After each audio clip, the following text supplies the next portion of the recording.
Indian cricket bosses are making some big changes. We lost the recent series in Australia, so some big names have been dropped. And no, I don't mean the players, I mean their families. The Indian Cricket Board, or the BCCI, wants to limit the presence of families on tour. Suppose there is a long series abroad, more than 45 days in total, then the family can stay for 14 days only. That too after the first 2 weeks. If it's a short tour, they can stay up to 1 week. Now, just to be clear, these rules existed before the pandemic too, but during lockdown, they were relaxed. The game was being played in a bubble, so players could take their families along. The pandemic ended, but this practice carried on. Now, the BCCI says not anymore. It's time to limit family time on tours. The question is this the right call? Let's look at the timing and context first. India has just lost an important series in Australia. Days later, you decide to curb the presence of families. Naturally, people will draw links. It looks like you're blaming the families for the poor result. And it's quite common in India. When players fail, their partners get the blame. We have seen that with Virat, Kohli and Anushka Sharma. When Kohli does not get runs, social media erupts, and one section always blames his wife. The BCCI is giving ammunition to such people, whether on purpose or not. Which brings us to the larger question. Should families accompany players at all? Current coach Gautam Gambhir had an interesting take on it. Listen to what he said in 2018, and I'm quoting, "The player opinion varies. Some want family to be there for the whole tour, while others want little family time and they try to concentrate. Whatever the decision, it should be taken in the best interest of Indian cricket." That's a solid take.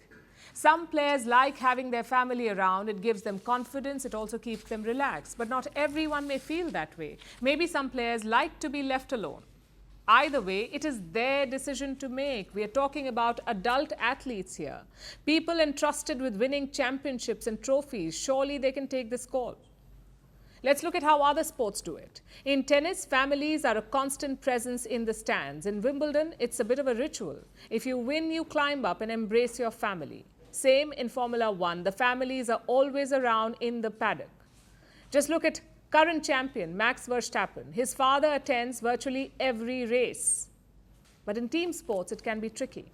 In 2019, Brazil banned wives and girlfriends from the Copa America event. They ended up winning the whole thing. At the 2006 World Cup, England did the opposite. The wives and girlfriends were free to visit, but when England lost, the tabloids blamed them. At the 2012 Olympics, Australia's swimming team banned family visits. A number of athletes lashed out at the decision. They complained of loneliness and demotivation, so clearly the results vary. It also depends on what the coach and captain wants. They have their own style and culture, and they will want the team to follow it, to embrace a common belief. Now, we are not saying forget all that. We are saying do not forget the larger picture. Has anyone blamed husbands when women athletes fail? Not that we can think of. In fact, the opposite happens. When women succeed, men get the credit. In the 2016 Olympics, a Hungarian swimmer set a world record. The camera cut to her husband, and the commentator called him the man responsible for the feat. Same year, the Chicago Tribune dropped this pearl. Look at the headline. Wife of a Bears' lineman wins a bronze medal today in Rio Olympics. Unfortunately, this is the world we live in, and decisions must account for that.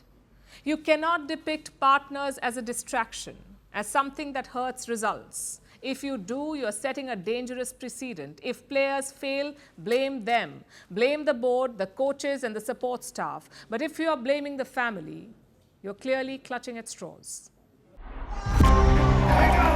From breaking news to the day's biggest controversies, shedding light on the world's top headlines,